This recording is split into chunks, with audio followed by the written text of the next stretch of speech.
Pinagdududahan niyo si Ina.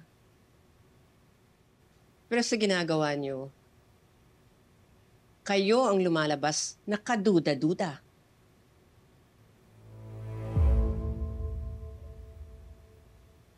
Bakit ba masyado ka nakikialam sa mga affairs ng family namin?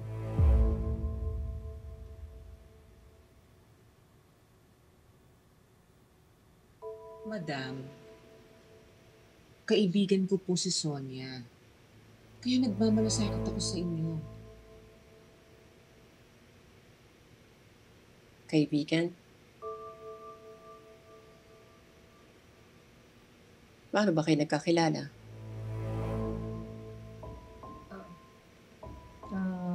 Mama, baka nakakalimutan nyo. Magkababayan kami ni Lani.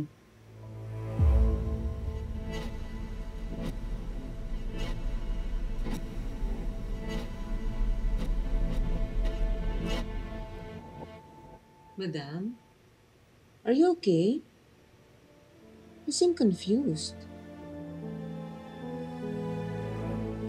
I'm fine. Nothing to worry about.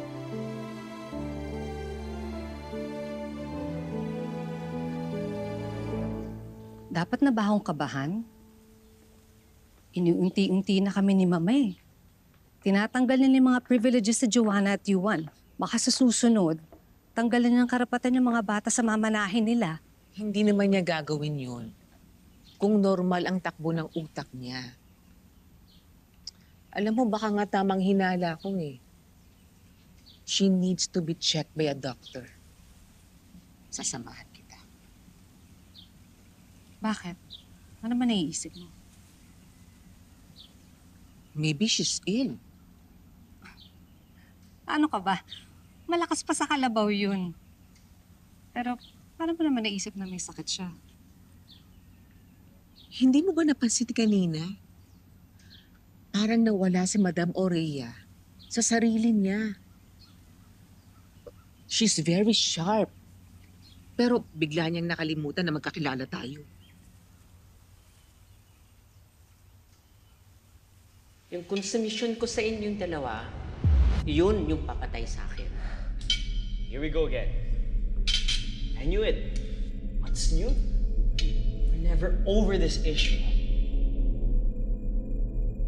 Issue? Anong issue? Ano nangyari? Well, alam ko naman yung sinasabi mo eh. Pero binabaliwala ko lang. Well, akala ko, it was just one of her senior moments. I'm just concerned about her, Sonia. It could be serious. Dapat malaman niyo kung may sakit siya.